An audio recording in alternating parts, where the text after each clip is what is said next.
Hey everybody, welcome back. We're going to talk a little bit about real estate today, and this was a question from a guy named Timmy who gave me an email. I won't say his last name, as always. So he has a real estate question. So he's curious as to how the mortgage gets paid off in real estate. And so he says, if I'm looking to buy a house that's $200,000 and I have a $40,000 down payment, would I just use the rental money to pay off the mortgage? That answer is yes. But there are some things you have to think about. So, we'll go through his example here. So he's looking at a house that's $200,000. So clearly he lives in a place that isn't New York or LA. Or I guess, no, that's a lot of other areas are probably okay. But anyways, the house is $200,000. The down payment is $40,000, meaning that the mortgage is going to be $160,000. And I really appreciate that he had a 20% down payment, so he knows what he's doing. For an investment property, minimum is 20% down payment. So good job, Timmy, for knowing that. Mortgage is $160,000. That's going to come out to the mortgages will be around $750 a month. That's just a guess. It could be more, it could be less. I don't know. So anyways, you have to take on $750 a month.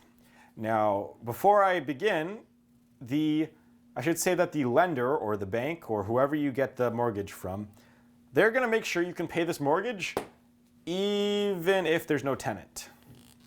So that's the very first thing. So you're going to have to at least make a, $30,000 a year income doing something, right? Probably more than that. Probably about 35, 40-ish. But anyways, so it's about $750 a month, the mortgage. And so he has a follow-up question. I guess I should say this first. So usually if a mortgage is $750 a month, what the landlord will do is they'll go through a bunch of calculations. I've done this before. There's about 40 different variables you can take into account. But they will charge, somewhere between, $1,000 and $1,300 for rent. So, oh, Jesus. So why do they do that? Well, because the landlord wants to make a profit, and there's a few $100s of expenses every month in, taxes, maintenance, and insurance. TMI. Did I do that in the right order? I don't know. Taxes, maintenance, and insurance. So it'll come out to a couple $100 a month. Maybe your total monthly payment, we'll say, your total monthly cost for physically having that property, including the mortgage, will be about $1,000 a month. This is just a rough estimate. So the landlord's probably going to charge, at least $1,100 a month, so they can have $100 in cash every month, which is good. So over the course of, 12 months, that's $1,200. But what's also happening is the mortgage is getting paid down, which people don't think about.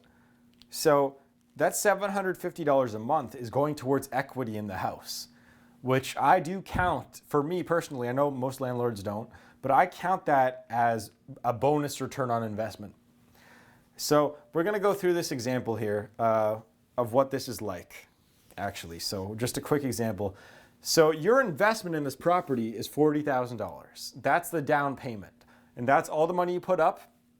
So that's, if you were, picture you investing in a stock and investing $40,000. It's the same thing. $40,000 into real estate is the same thing as stocks, okay?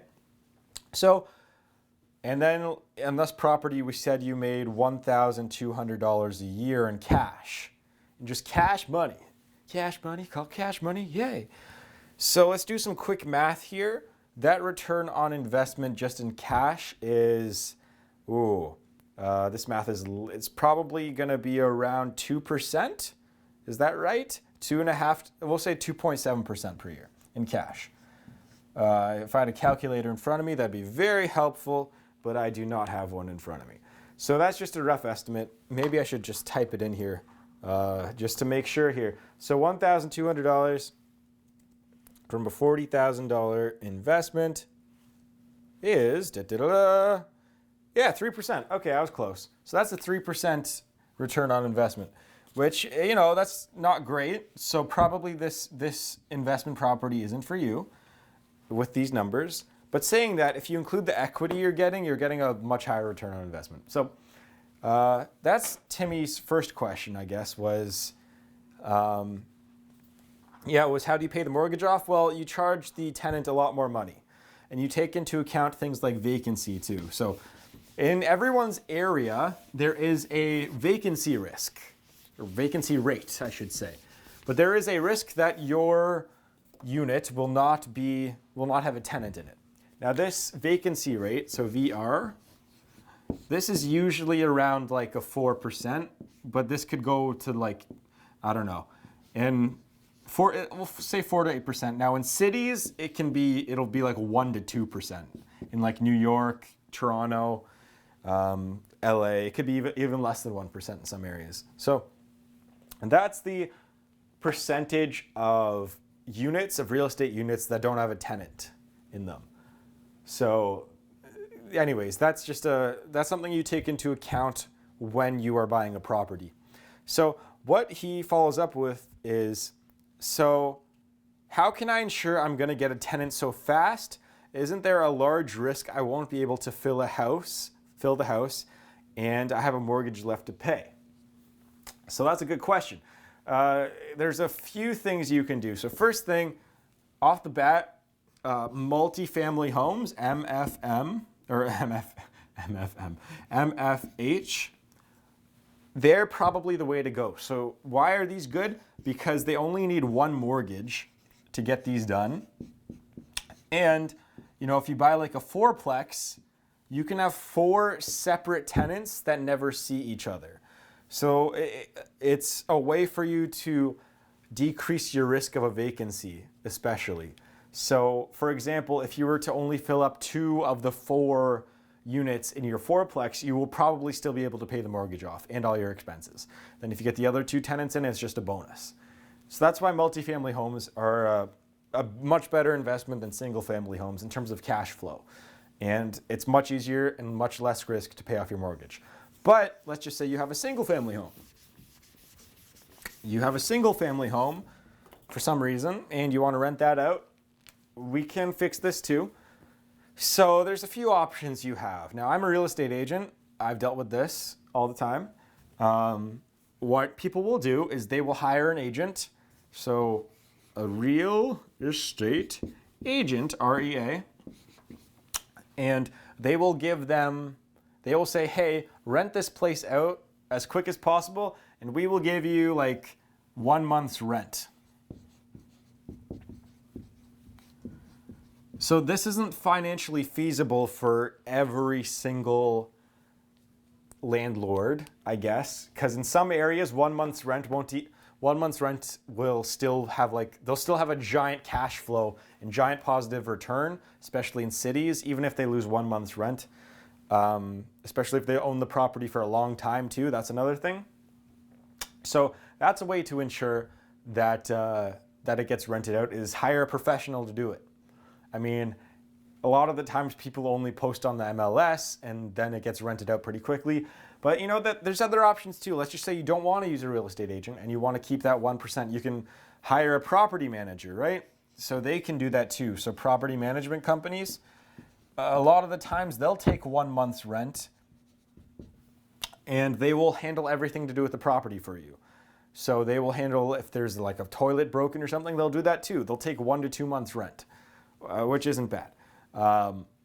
There's also, let's see, seriously, if you don't want to do either of these two, and luckily I can post on the MLS and stuff, so I don't have to worry about this as much anymore, but posting on, if you're in Toronto, there's like a site called Kijiji, and you can post anything. You can post vacancies, you can post your rental units, you can post houses for sale.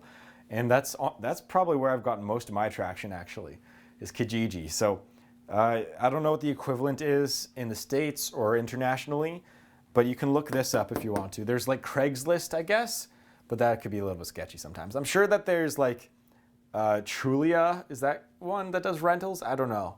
I'm not quite sure anymore. But yeah, you just post it online. If you want to do very well, you can do $17 or like $25, and you can promote your ad to like the top page of the genre or whatever. And that really helps out a lot. So just make an ad, make Facebook ads, anything you can do. So, and even knock on doors, go to student campuses, post flyers around. There's always risk when you're doing this stuff, but once you do it enough, it's really easy to get a tenant, especially if your pricing's right. I mean, it's super easy. So I think that's all his questions. Yes, that is all of his questions. So I think that's going to cover it for this real estate investing question. If you have any more questions, let me know. Also, as always, check out my stock market mastery program. Link is in the description below. It'll take you from beginner to making your first trade or your second trade or your 10th trade. It'll teach you a bunch of tips and tricks and online tools. Yeah, it's my own personal program, so make sure to check it out. I put in a lot of work and effort into it. And yeah, I'd like to thank you very much for watching. You're all very beautiful people. I'll see you guys next time.